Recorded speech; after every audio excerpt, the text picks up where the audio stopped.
పార్టీని రేవంత్ రెడ్డిని గెలిపించింది తెలంగాణ పేర్లు లోగోలు ఇతర పార్టీలని లోపల జాయిన్ చేయించుకోవడానికి కాదు, భవితరాలు ఉన్న తెలంగాణ విద్యార్థుల భవిష్యత్తులు మారుస్తారనే ఉద్దేశంతోనే ఈ కాంగ్రెస్ పార్టీని రేవంత్ రెడ్డిని అధికారంలో గెలిపించింది. దయచేసి మీరు అన్న ప్రకారంగా గ్రూప్ 2 పోస్టులు పెంచాలా, గ్రూప్ 3 పోస్టులు పెంచాలా, ఎగ్జామ్ ఏమో డిసెంబర్లో నిర్వహించాలా. అదే మాటతో మీరు అధికారం లేనప్పుడు ఏ విధంగా మాట్లాడిర్రో అధికారం వచ్చిన తర్వాత కూడా అదే విధంగా మాట్లాడతారనే ఉద్దేశంతోనే మిమ్మల్ని ఈ కాంగ్రెస్ పార్టీని గెలిపించింది. మీరు ఈ తెలంగాణ రాష్ట్రంలో పేర్లను లోగోలను చేంజ్ చేయడం వల్ల తెలంగాణ ప్రజలకు కానీ తెలంగాణ విద్యార్థులకు కానీ వచ్చే లాభం 1% కూడా లేదు. దయచేసి మీరు చెప్పిన విధంగానే గ్రూప్ 2 పోస్టులు పెంచాలా, గ్రూప్ 3 పోస్టులు పెంచాలా, డిసెంబర్లోనే ఆ 2 ఎగ్జాములు యథావిధిగా నడవాలా. రౌండ్ టేబుల్ సమావేశం సోమాజిగూడ ప్రెస్ క్లబ్లో గౌరవ ముఖ్యమంత్రి రేవంత్ రెడ్డి గారు ఆ రోజు మీరు ఊళ్ళలోకి వెళ్ళండి, కాంగ్రెస్ పార్టీకి ఓట్లు వేయండి, మీకు గ్రూప్ 2 గ్రూప్ 3 పోస్టులు పెంచి ఎగ్జామ్ పెడతామని చెప్పారు. అదే మాట కొద్దీ మేము అందరం ప్రచారం కూడా చేశాం. కానీ ఈరోజు మాకు ఇచ్చిన మాట ప్రధాన డిమాండ్ గ్రూప్ 2 గ్రూప్ 3 పోస్టులు పెంచి మాకు ఎగ్జామ్ పెట్టండి. యాక్చువల్గా పోస్ట్ పోన్ ఎవరు అడుగుతలేరు, గ్రూప్ 2 గ్రూప్ 3 పోస్టులు పెంచమని అడుగుతున్నాం. మా ప్రధాన డిమాండ్ ఇది ఒకటే. గౌరవ ముఖ్యమంత్రి గారి రిక్వెస్ట్గా తీసుకోండి ప్లీజ్, దయచేసి మా రిక్వెస్ట్ని పరిగణించండి. విషయం ఏంటంటే నిరుద్యోగులను బేస్ చేసుకుని వచ్చిండు పాలనలకు. వచ్చినప్పుడు ఏం చేయాలా, నిరుద్యోగుల సమస్యలను బేస్ చేసుకుని చేయాలా. ఒక్క నిరుద్యోగి బాధపడ్డా అది సమస్యనే. కాబట్టి ఒకసారి వచ్చి నిరుద్యోగులతో మాట్లాడితే అర్థమవుతుంది ప్రాబ్లం ఏందని. నువ్వు డైరెక్ట్ అక్కడ ఎక్కడో కూర్చొని మాట్లాడటం కాదు. చెప్పినవు రాసినోడు రాస్తాడు, వచ్చినోడికి ఉద్యోగం వస్తే రానోడు పోయి చేనులో పని చేసుకుంటాడు అంటున్నావు. మరి పొలం లేనోడు ఏడ పని చేయాలి భయ్? పొలం లేనోడు ఏడ పని చేయాలా? నీ నోటికి ఏమొస్తే అది మాట్లాడకు.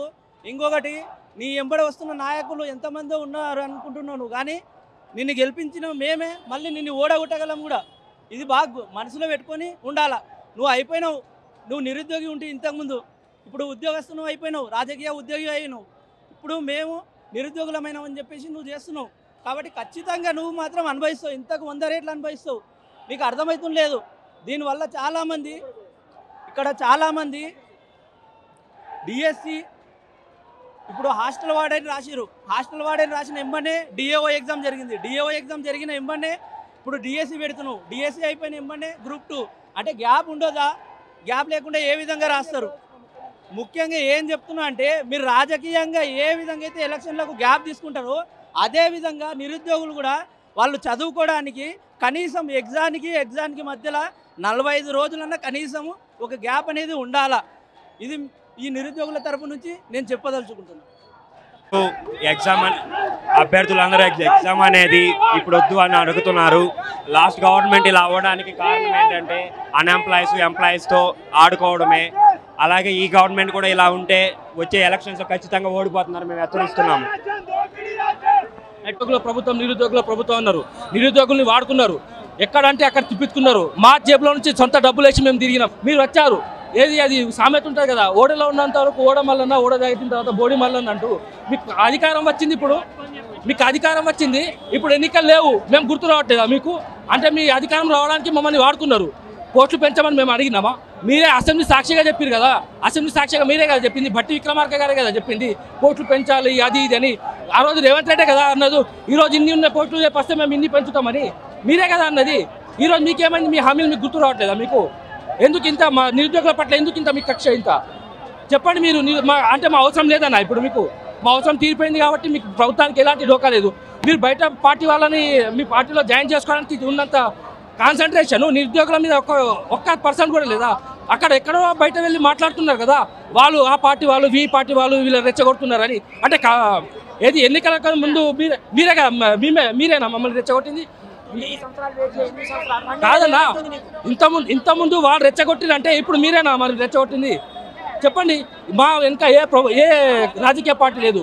మేము విద్యార్థులం స్వచ్ఛందంగా మా కడుపు కాలి మేము ఈరోజు ధర్నా చేస్తున్నాము. వేరే పార్టీ వాళ్ళని మీరు మీ పార్టీలో చేర్చుకునేంత కొంచెమన్నా ఇది మాకు లేదా? చెప్పండి, మా అవసరం మీకు లేదా? సారు విఠలు బక్క జెర్సన్ గారిని ఇప్పుడు ఏమంటున్నా అంటే పేడ్ హాస్టల్ అంటుండ్రు. ఇది మాట్లాడడం చాలా తప్పు. వాళ్ళు తెలంగాణ కోసం ఉద్యమాలు చేసిన వాళ్ళు ఎంపీ పదవులు లేరు, ఎమ్మెల్యే పదవులు లేరు. వారు నేను వచ్చి 500 కోట్లని మాట్లాడిన అశోక్ సార్ని. 500 కోట్లు కాదు, మాకు అశోక్ సార్ ₹1 గ్రూప్ 2 క్లాసులు అన్ని ఇచ్చిండు. రేవంత్ రెడ్డి పక్కల ఎవరు అవలగాలు జమైనరా లేకపోతే మేధావి అనేటోడు ఉండడా లేదా రేవంత్ రెడ్డి పక్కల? రేవంత్ రెడ్డి పక్కల మొత్తం వేస్ట్గాలు జమైనరు. రేవంత్ రెడ్డి ఇంతమంది ఆర్తనాదాలు వినాలే, నువ్వు మా పరిస్థితులు చూడాలి, చూసి అశోక్ నగర్ రా, నువ్వు అశోక్ నగర్ వచ్చి మాట్లాడు, నువ్వు మా యొక్క ఘోషాలు తెలుస్తాయి. ప్రధానంగా ఏమని చెప్పిందంటే ప్రతిపక్షాలు ఉన్నప్పుడు అశోక్ నగర్కి వస్తాడు, వీడికి మన సెంట్రల్ లైబ్రరీకి వస్తాడు, ఓయూకి వస్తాడు. ఇప్పుడు మాత్రం అసలు రాడు. ఎమ్మెల్యేలను చేర్చుకునేంత దృష్టి మా మీద లేదు. మేము అనుకుంటే ఎంతోమంది ముఖ్యమంత్రులు దిగిపోయారు, నువ్వు పెద్ద లెక్క కాదు, ఇప్పటికైనా మా కోసం దిగొచ్చి గ్రూప్ 2 గ్రూప్ 3 పోస్టులను మీరు వెంటనే పోస్ట్ పోన్ చేసి పెంచి మాకు అప్పుడు మాకు ఎగ్జామ్ పెట్టాలి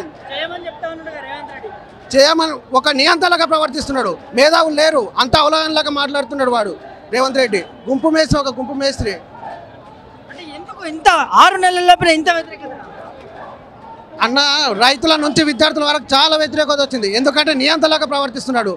తెలంగాణ గీతాన్ని మార్చిండు. అదేంది దొల్లాచారం లాక్కున్నది. వ్యవసాయం చేసుకుంటున్నారు, భూమి లేదు. చేసుకోమంటే నోటిఫికేషన్ అయిపోయినాక నిరుద్యోగులు కాదు వీళ్ళు పేడ ఆర్టిస్టులు అన్న. మాది కొడంగల్లే, మేము కష్టపడ్డాం రేవంత్ రెడ్డి కోసం. వాడు నేను చూసిన ఆయన 10 ఏళ్ల పాలన మొత్తం భయాందోళన గురి చేస్తాడు. వాళ్ళ అన్న ఈయన ఇద్దరు కలిసి చాలా కొడంగల్లో మొత్తం భయాందోళన గురి చేస్తారు. అవసరమైతే ఎవరిని అయినా బెదిరిస్తారు. మొత్తం చీటర్ లాగా ప్రవర్తిస్తాడు. మొత్తం నేను ముందే పసిగట్టిన, నేను ఈసారి ఓటు వేయలే. నేను మా ఎమ్మెల్యేకి నేను వేరే ఎమ్మెల్యేకే ఓటేసిన, వీడికి మాత్రం నేను ఓటు వేయలే.